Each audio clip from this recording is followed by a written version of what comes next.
Hey, happy New Year's, guys. Yeah. Um, with the new year probably comes new movies. So I don't know, but you might want to. You might want to check it out. You know.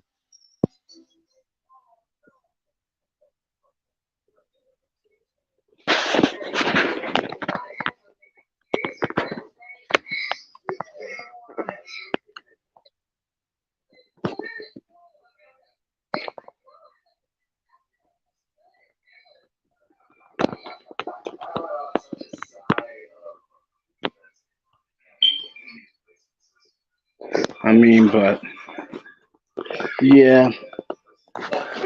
Happy New Year's, guys. With the new year comes new movies. I hope. You never know, but you just never know.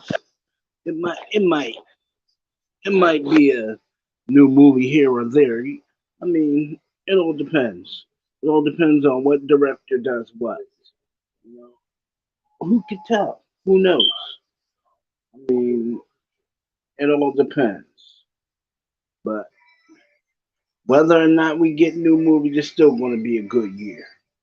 So it really doesn't matter. You know, it really doesn't matter. It's still going to be a good year. You know, some of us are going to do great things, and some of us are just going to, do our thing. But we mainly want to make our content move on. That's all we want to do. But I'd say,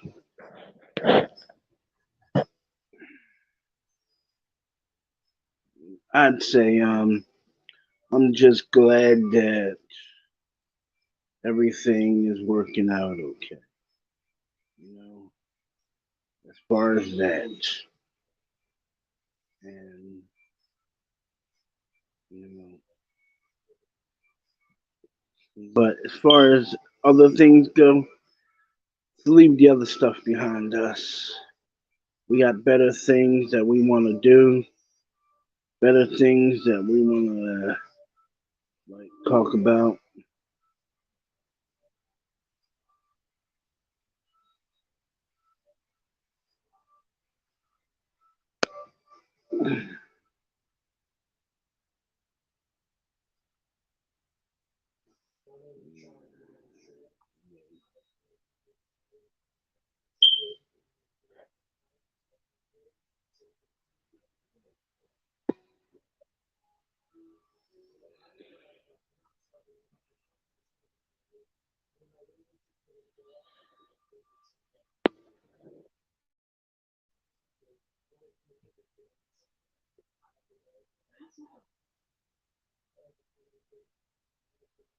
Yeah, I'm just saying. Happy New Year's, guys. Hey, the new year and bigger and better things can be done. You know, bigger, better, and better things. You know, I'm expecting better movies. This is a new year. I'm expecting better movies, and you know, that's all I'm expecting because it's the kind of thing that makes me think that we're going to literally get better movies. It depends on Marvel Studios and DC Studios. You know, DC Cinematic Universe and Marvel. It all depends on them. So I hope we do get good movies. I hope we do get good movies. You never know. Hey, who knows? But I want us to have good movies. You know, movies that make you think. About the future. What it's gonna be like. You know, what's it gonna be like? What's it gonna be like with not using any money and no one goes hungry and you probably live longer and you got strides in medicine. You never know. Movies can make you think. Movies like Star Trek, it can make you think. Come on. Star Trek gave us the cell phone. That our cell phones really are based on the old Star Trek communicators. You know, you just flip them out and talk to whoever you want to talk to, whatever. Yeah, the technology came about because of Star Trek. Our tablets came out because of the data pads that are used on the next generation. You know, I mean, who knows? Movies can inspire different things. I mean, look at Knight Rider. Uh, the Knight Rider movie that came out, Night of the Phoenix, that introduced um the Night Industries 2000. Now in Japan they got prototypes of self-driving cars, and because of that, we're starting to work on cars that gives you a test, like the blow and go system. If you blow and the car senses that you're inebriated, the car won't move. It won't even start.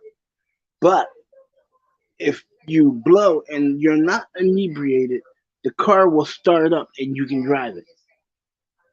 I mean, it's all kinds of strides in technology that comes about through movies. I mean, just think. You got war games. You got war games. We got video games based on war games. You got Missile Command, Centipede, Space Invaders. Um, you got you got video games based on TV shows like Battlestar Galactica. Um, haven't you ever noticed how the ship in Defender resembles a viper, a colonial viper, and how it moves? Yeah, like a colonial viper, and the noise it makes when it moves, and and such. But Star Trek again gave us the idea that we can go into space. We can do a lot of things. You know,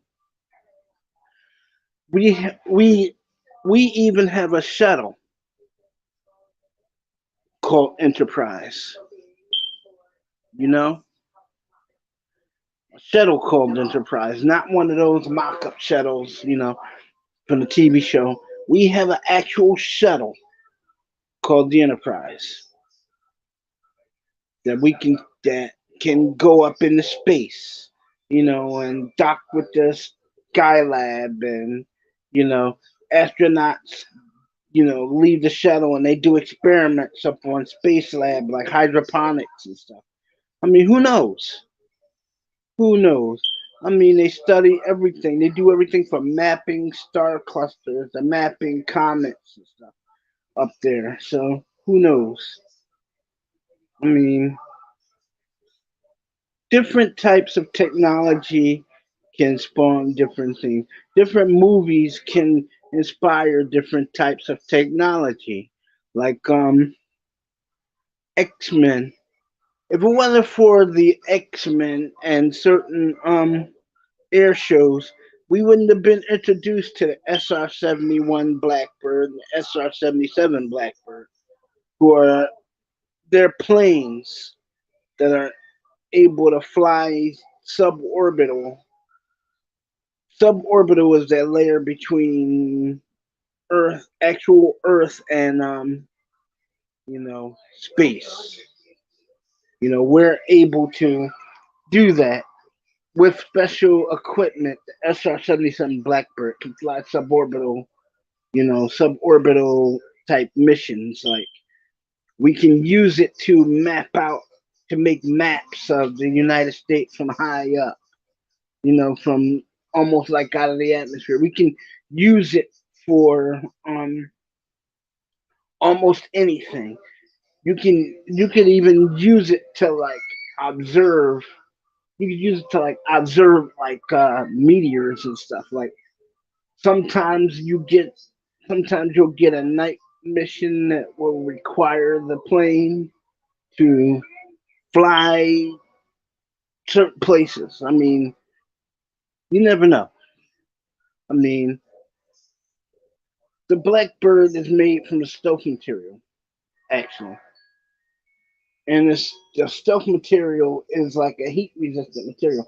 That's why it's able to fly to and fro between space and Earth, because the material in it is so dense that it when it absorbs the heat, it's because of the material's makeup, it stays exactly cool enough to where the plane won't disintegrate. But you know, that's that's technology for you. I mean, basically, we're like a technology based society. We make movies. Yeah, we do that. But our movies have spawned great technology. I mean, come on. iRobot. We got robots that put together cars and screw caps off bottles and stuff. You know, who put bottle caps on beer bottles. I mean, they even got a in the theme park they have a walking working models of Optimus Prime and Megatron from the movie Transformers. I mean, movies have spawned great technology over the years. I mean, you never know. You never know what this year's movie may bring. I mean, take for instance Black Panther. The guy who played Black Panther, Chadwick Boseman, when he was the Black Panther had this ring on that when he needed to communicate with his mom or his advisor, he can project the image on like a flat surface like a mirror or a wall, and he would talk to them via like video projection, you know? But you never know. I mean, the Marvel cinematic universe, between that, Gene Roddenberry, and the DC universe, you know, you got a breeding ground of endless possibilities. You know, endless possibilities. You never know. I mean, I would say that if I had to hazard a guess, I mean, if I had to hazard a guess, like take for instance DC. DC has a superhero called the Atom.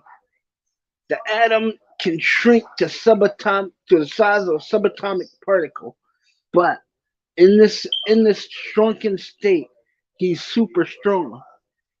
He can fly. He's incredibly fast. I mean, you never know. And through that cartoon spawned uh, live action version of that superhero. Um, look up when you if you ever want to see this, all you have to do is look up go to Netflix and click on Supergirl Crisis on Earth, and they'll show you the Atom played by Brandon Roth, who earlier in his career played Superman and Superman Returns. Adam Roth plays now the scientist called Dr. Adam Palmer, or Al. Well, he plays Dr. Palmer, the guy who invented the Atom suit. the Atom technology actually, and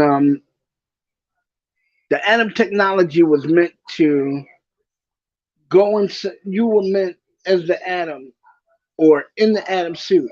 You would be a doctor, and you would shrink down to subatomic particles, and you would go into someone's body to effect microsurgeries and to repair cellular damage. That was the purpose behind the Atom suit. That was the purpose. But but the story goes that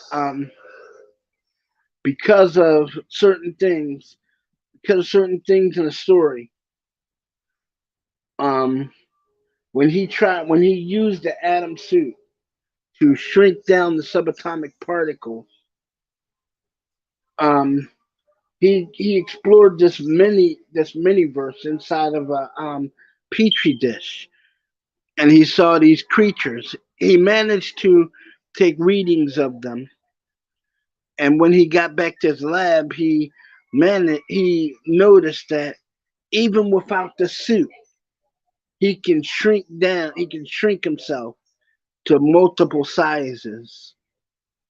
You know, but the Atom suit presents medical leaps, and it just you can use it for medical purposes. That's all to it. You can use it to affect. I mean, you never know. You can use it to probably affect surgery in the brain or something. I mean, it's endless possibilities for that. You know, and I find it very interesting to literally think about it in that aspect. I mean, you never know what what pearls of technology may spring up from the DC or Marvel universe. I mean, yes, it is a such thing as yes, it is a such thing as well, you might call it a multiverse, but I believe there's a such thing as well a miniverse. You can like you ever seen that show Fantastic Voyage where they had the guy where they had the Voyager and its pilot, and you had the captain. You had the captain guy. He was the he was the guy who commanded the ship and assisted in piloting the Voyager on its mission. You had a scientist, a psychologist, a doctor, and a diver.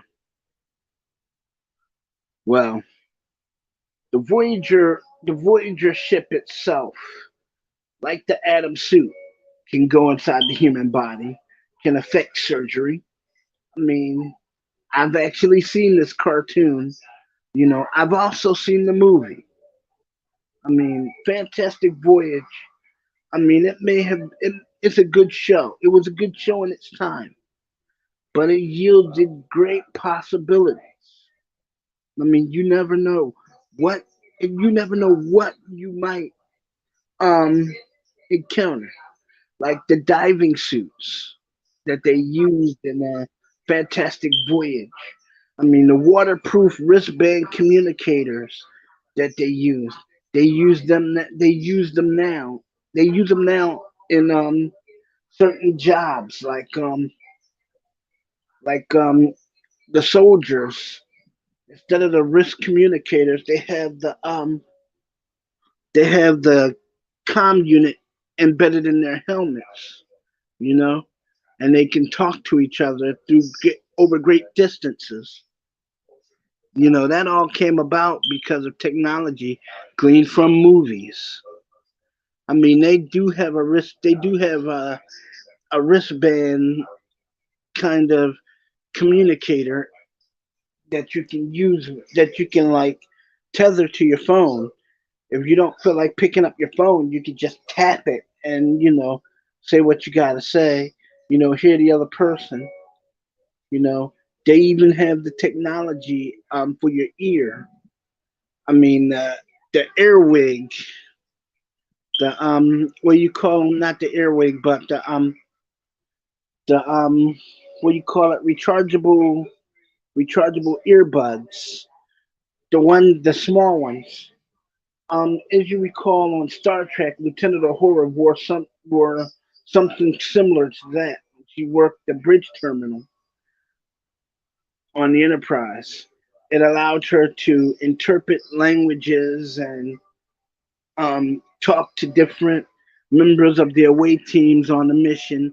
It allowed her to talk to different parts of the ship. From her console, she was able to scan different. She was able to scan different areas around the ship and outside the ship. I mean, she was basically the communications officer, but she was a great linguist too. Bear in mind, she was a great linguist. You know,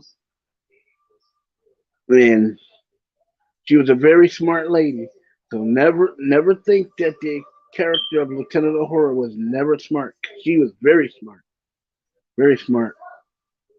and she got downplayed. But the communications console on the Enterprise is based largely. It's nothing but a large switchboard with buttons and switches. You know, but it's still a piece of value technology. I mean, without the computer based communication system that we use today, our cell phones would be virtually useless. They would be paperweights. We wouldn't be able to talk to people around the world. We wouldn't be able to do these broadcasts either. We wouldn't be able to do a lot of things. We wouldn't be able to do computer link ups on the go. Like if we need um, information from our computers, we just whip out our cell phones and access the computer. You wouldn't be able to do any of that stuff. I mean, we owe a lot of our technology to um, movies. Movies like Star Trek, and I mean, even Stargate. Without Stargate, we wouldn't have the even though we wouldn't have those what do you call them?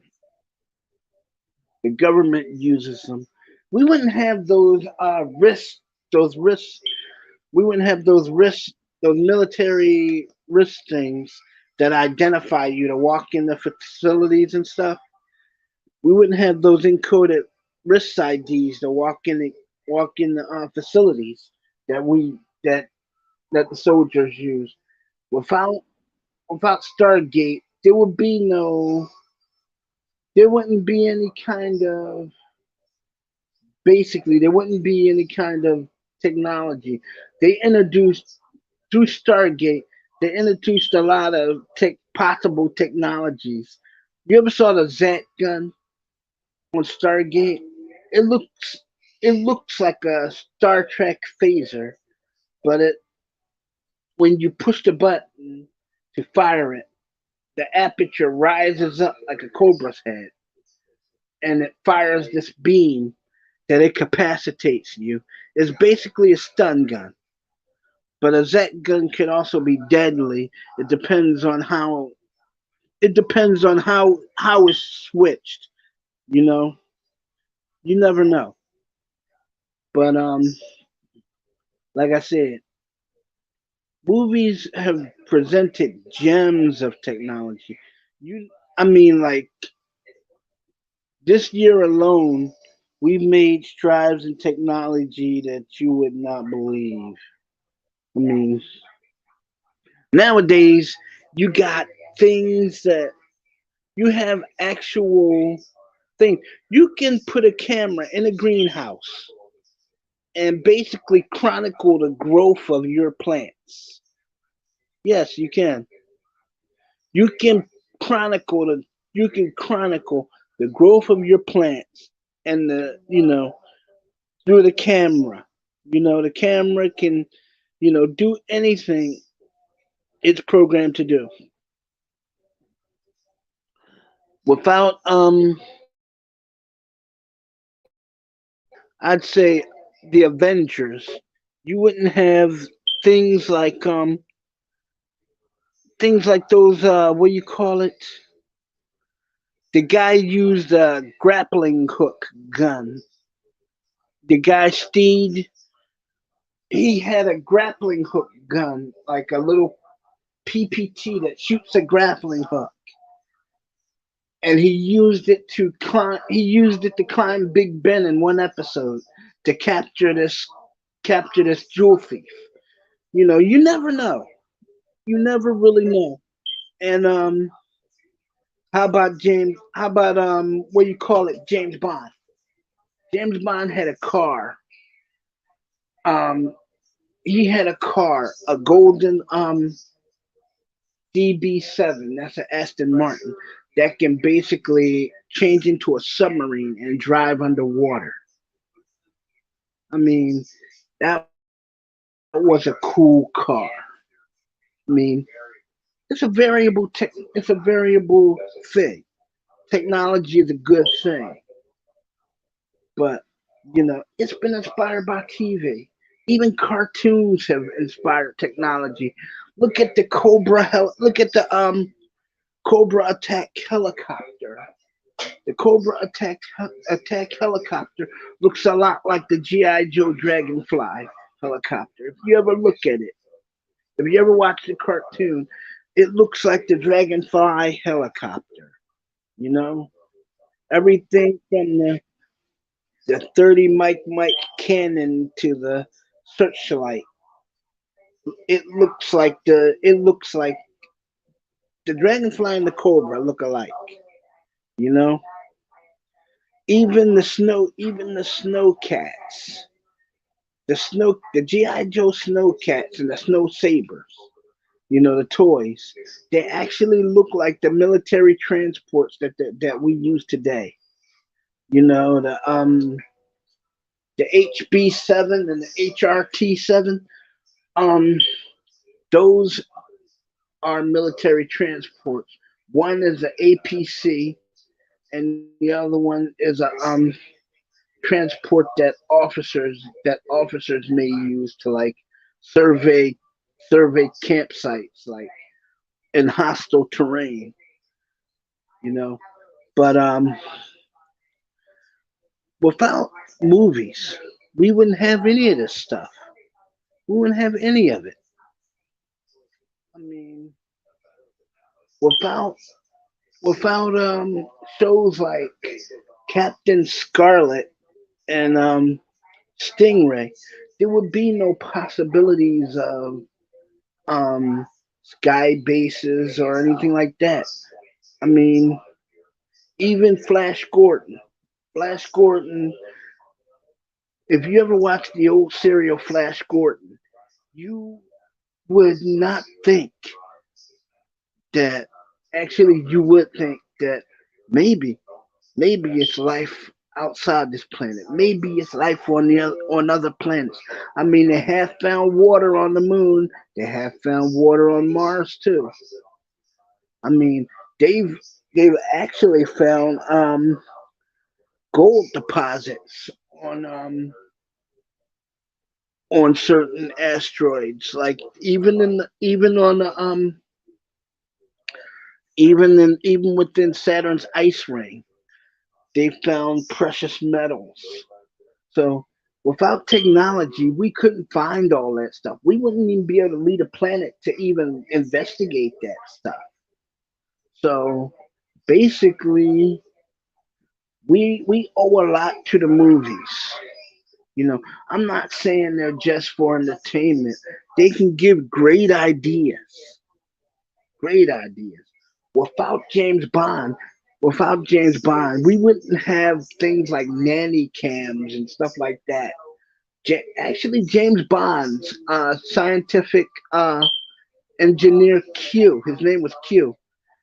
He had the idea um, for James Bond to put a camera in a toy and a stuffed dog that he gave to this girl at a fair, and because he couldn't follow the bad guy the way he wanted to, so he posed as a fair employee, and he gave this girl a stuffed poodle with a camera in each eye, and the little girl was walking around the fair, and while the girl was walking around the fair, James Bond was able to watch her from his car, you know, to see where the bad guy was going, and to put a stop to all his little crimes, you know. Moonraker, James Bond's movie, Moonracer. Um, he he, it was the bad guy's idea to make a laser, improve a laser's pin accuracy by introducing diamond, a flawless diamond, so that when he used the laser, it wouldn't split the light, the beam, you know. James Bond had a lot of stuff, but hey, my man Sloppy, how you doing, man? How's it going? I mean, you never know. Never know. Movies are great things. It all depends on how you use it. Technology is good, no matter how you use it. Even, I remember in a movie I was watching called um, Tracer, when the guy used a remote controlled drone in the shape of a car to follow a bad guy without without having to be behind him. Technology is getting better. Yeah, I know technology is um some technology can be can be very hanky, but other technology is fun to use. I mean, like say for instance, this one guy, he was an architect and he wanted to survey this house, but he didn't want to go inside. So what he did was he flew a remote control drone inside the house and he used it to take video of the inside of the house. Yeah, that's what he did. You know, they do stuff like that. I remember when I was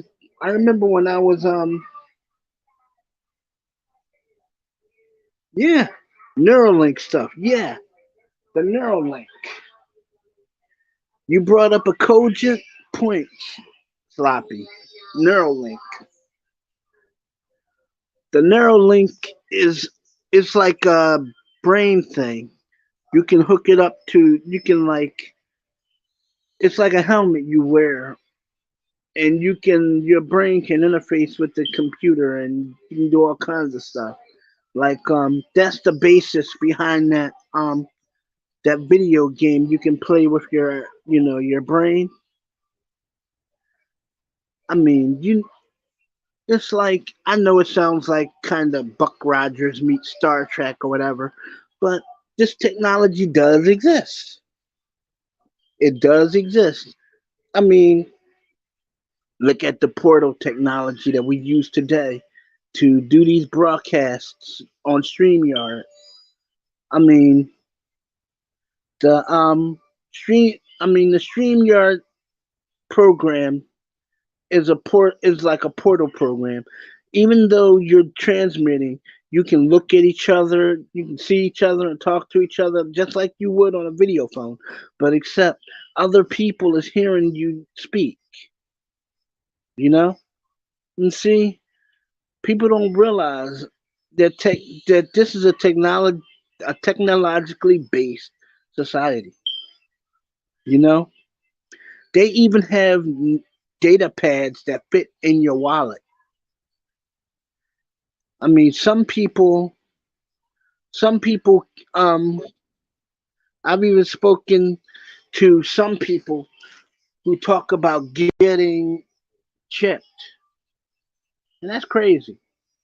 You're gonna pay somebody to actually surgically implant a chip in your hand or forearm so you can just wave your hand and open the door, wave your hand. And, no, that's that. I mean, that's something I'd expect. Uh, that's something I'd expect to see on like the $6 million Man or something like that. Bionic Woman, you know, because that's that's basically where that tech came from, really. That chip tech where they chip you. I mean, you ever watch the show? You ever wonder how they ever find the $6 million Man when he goes on the mission? They they have this thing embedded in one of his in his eye.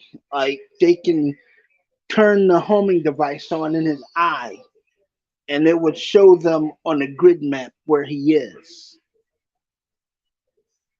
And that's basically what it is. It's a homing device, you know.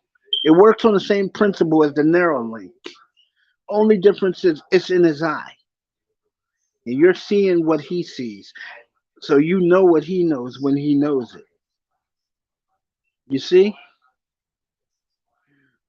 people people say that technology is a bad thing. Some people, but technology is only bad if you use it that way. If you use it to do bad things, then it's going to be bad. Technology is like anything else. It's a tool. Technology can be used to do good things.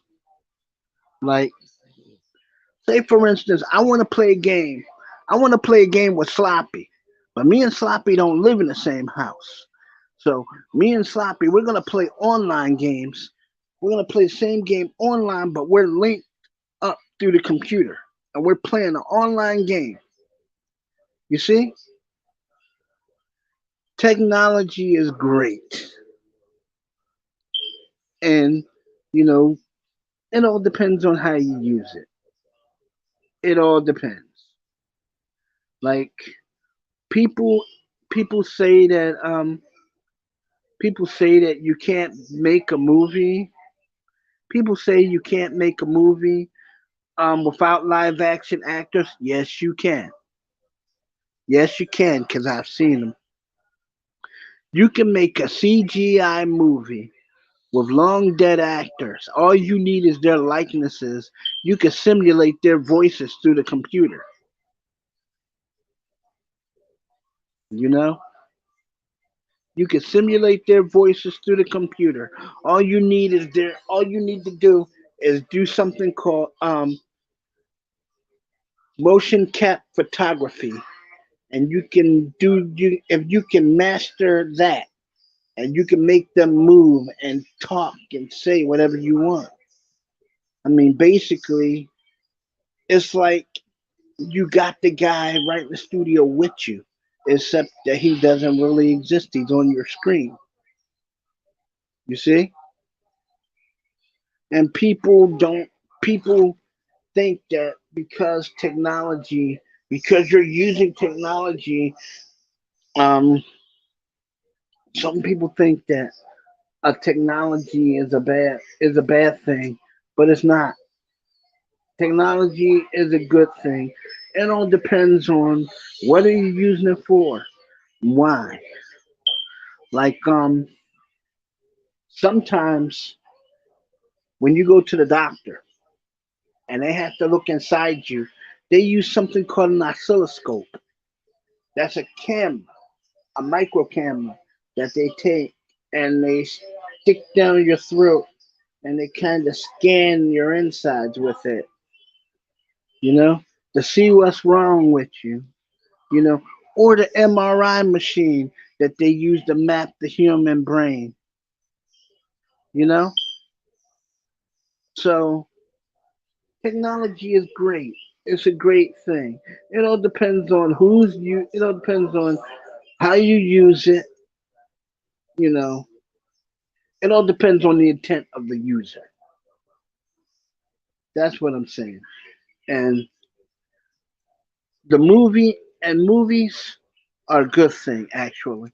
They may take us to the realm of fantasy, yes, but they do yield some pearls of wisdom. Like, I'll just go back to Star Trek for a minute. Like, I watched Star Trek last night, and not to put a fine point on it, but without Star Trek, we wouldn't have a lot of things going for us. Like, they're trying to develop a back. They're trying to develop how shall we say, a little robot, like a little tiny micro robot that can go inside of a human, that can go inside like your body and go in human cells, and they can perfect surgeries, they can cure diseases and stuff. They're trying to do that. They're trying to cure cancer. They're trying to, I mean, movies are great because they make you believe that you can do the impossible. And through that belief, you will do the impossible. I've seen it happen. I mean, I've watched Technology Today where they showed this guy. He has like a bionic arm because he had lost his arm in an accident. They managed to fit him with a bionic arm that works just as good as his arm would work, you know? And he lives a normal life. He drives, he does a lot of things. He plays with his kids. You know, Technology is good. I mean, they've even developed bionic legs and artificial hearts and pacemakers. I mean, they even got robotic dogs for Pete's sake. For people who have allergies to dogs and can't have dogs. Say for instance, you have an allergy to your dog. You can't have a dog. What you do is you can send away for a robot dog. I mean, and your robot dog doesn't poop, he don't pee, you know. All you do is you program him. That's all you do. So in actuality, technology itself is good. I mean, they even got um they even got one of those things that you could say for instance you're on a field trip, you're a teacher, and you're on a field trip, you're on a field trip, and you have your class with you, you're a teacher, right? But your cell phone runs out of power. Hey, you don't have a your cord is on a bus. Hey, do you run back to the bus, grab your power cord, and come back to your class? You can't do that. Why? Because you're the only adult in charge. So you have to think. Do I A, do I run back to the bus? B, do I take the class and see if there's a place where I can get a power cord to my phone? Or D, do I have a do I carry a onboard power source? Because I'm gonna tell you, if I was a teacher and I had a class with me, and we were on a field trip, and my phone ran out of power, the first thing I'd do is have a power pack handy or two, because you never know what's going to happen and why. You never know the kind of things you may get into that you may need your phone to do. I mean, one time, I'll never forget this. I was coming home from work, right? And I remember it was getting late. This was when I was younger, and I had to call my mom to make sure that she knows that I'm going to be late. You know, the neighborhood I was walking through wasn't quite as it wasn't good. I'm gonna tell you that now, because the phone booths were messed up, and I take out my cell phone, and I had no. It was like it was blinking because I had no power. So what I did was I saw a store. You know, I saw a store. Like on the corner where I was walking. So I ducked in the store, and I said, "Hey man, would you charge my phone up for me so I can make a call?" And the lady said, "Sure." The lady said, "Sure, I'll help you out." She charged my phone up, so I could make the call. I'm calling my mom from inside the store, telling her, I'm like, Mom, I'm gonna be late. I'm gonna be late because I got off late. Um, I'm sorry, but I'm gonna be late because I got off late and the bus I missed it. So I'm gonna have to walk down to the next stop and hop the bus. And my mom being the cool person she is, cool. She waited up for me, because that's what they do, I guess. And I got home. But the thing is, had I been carrying a power pack with me, or had the portable technology that we had today for the phone to power the phone, I wouldn't have had to stop at the store. I would have just clipped the power pack in, charged the phone up, made the call, and still been able to get home. You know, people are just people are just weird. But sometimes sometimes you can't do that. Sometimes you may have to rely on people other than tech. Sometimes you may have to rely on people instead of technology,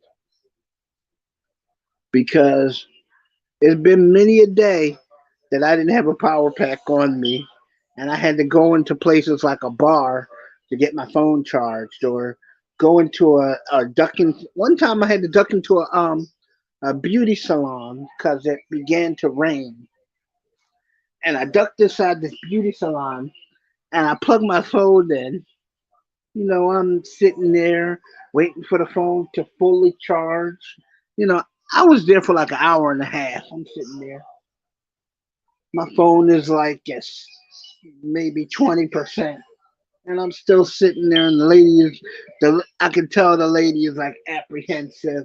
So basically, I'm just sitting there, and I pick up a comic book. I'm reading it.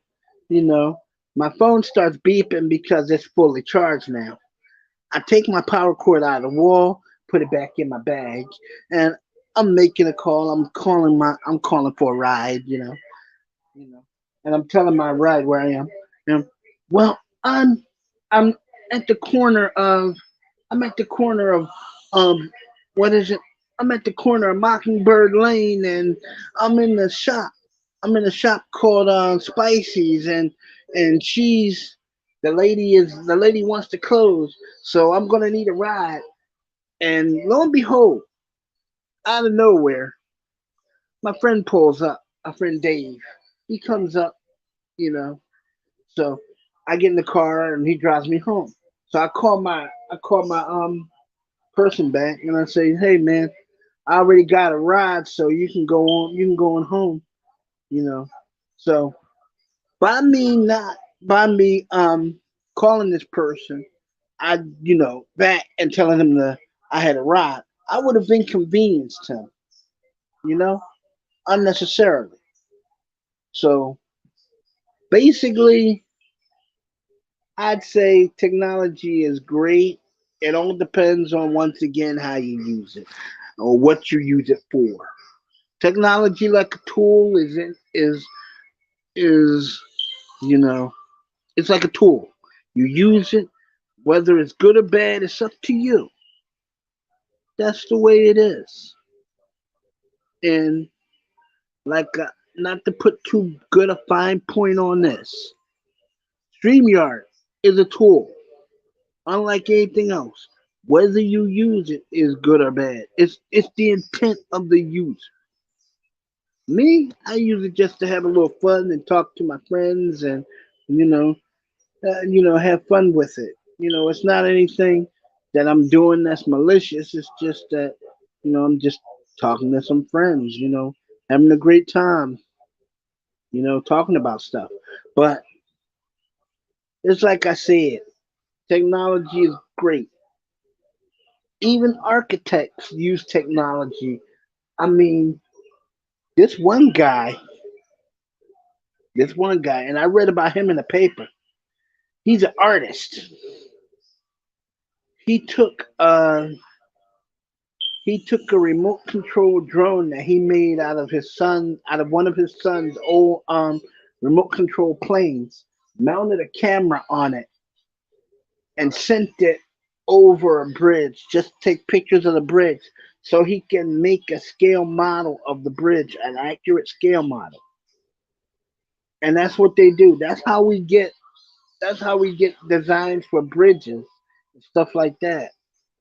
You know, we even they even use drones to take pictures of places like, say for instance, you want a postcard of a very famous picture. Say like you want a picture of the Palace of Versailles. What they do is they have a machine that can basically give you a picture of the Palace of Versailles. All you have to do basically, if you want that picture, was all you have to do is look it up. Palace of Versailles. Punch it in your search key. Pow. It's right there. The picture's right there. But without technology, you couldn't get it. You couldn't get it. Nope. You wouldn't be able to get it.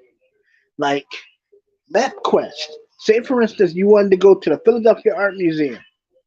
Okay. You want to go to the Philadelphia Art Museum. So what you want to do is you program your MapQuest. You can do it by vocal command. Say for instance, you say, could you give me the directions to the Philadelphia Art Museum?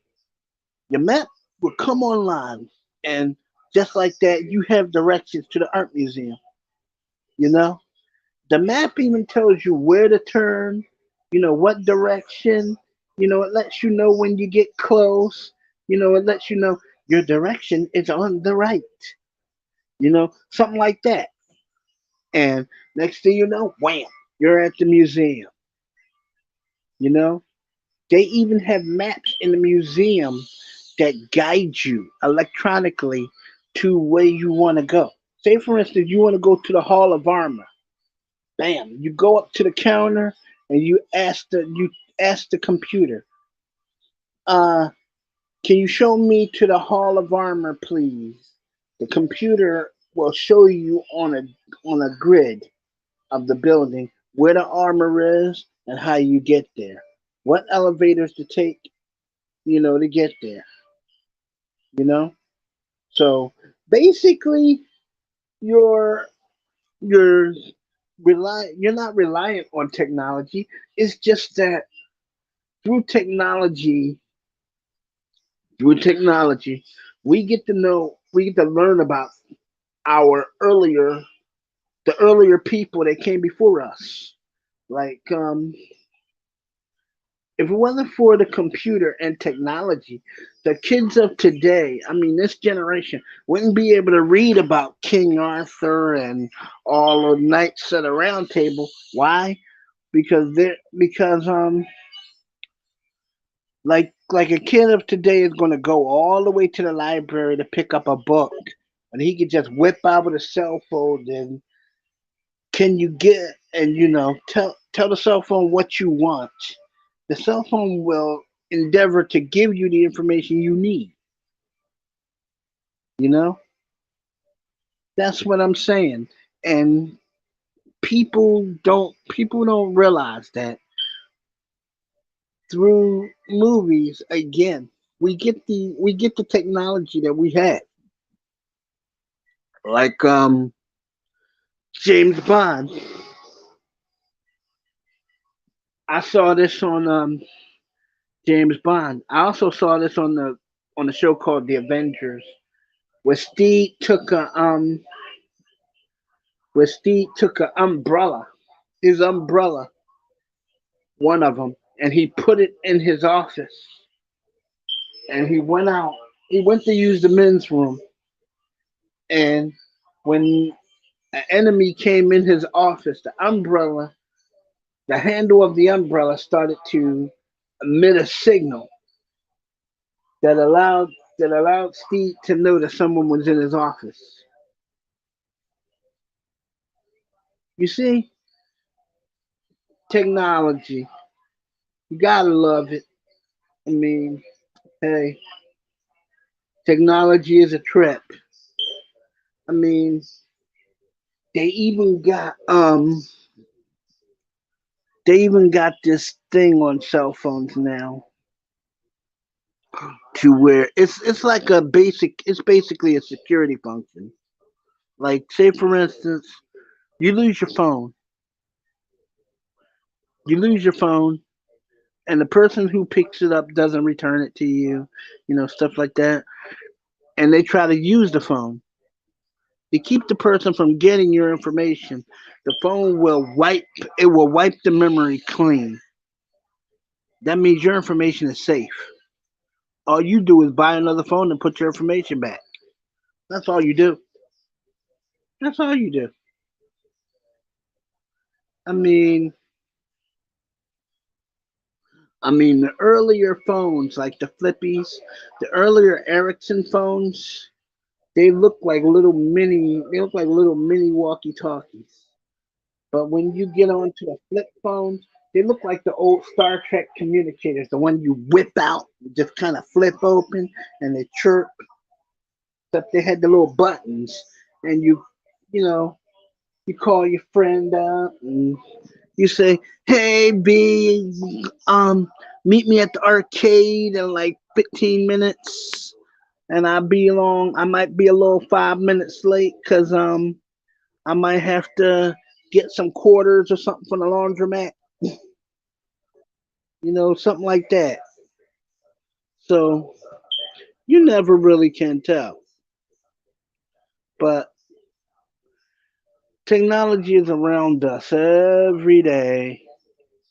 I mean, everything from the traffic light, the camera that's mounted on top of that traffic light that looks down at you, everything from the laser scanner on a police car that reads your license plate. You even have a laser scanner on your cell phone that allows you to scan coupons at the market. Like say for instance, you you luck up and you find a $5 off coupon on say like a can of coffee. You whip out your cell phone and you scan it, and then you go to the thing and you print it out, and you give it to the lady. You just saved yourself $5. You know, technology is great, but hey, don't take my word for it. You live in this world too. You have an opinion, so I'm interested to know what you think. Next time, next time I come up on here and we do that technology thing, you tell me what you think, and we'll go from there. Because it's a real fascinating thing, that technology. You know, it's like anything else. Whether you use it for good or for evil, it's a tool, just like everything else. And remember, remember, StreamYard is not a right, it's a privilege. So, and it's like any other technology. There's a fine line between abuse and there's a fine line between just using it to have fun. You use it to have fun and you know, you just basically talk to your buds, have a great time, or you can use it to make, commercials. But some people use it for nefarious means and you can't do that. So that's what I mean. But hey, till next time, guys. Got a jet. See ya.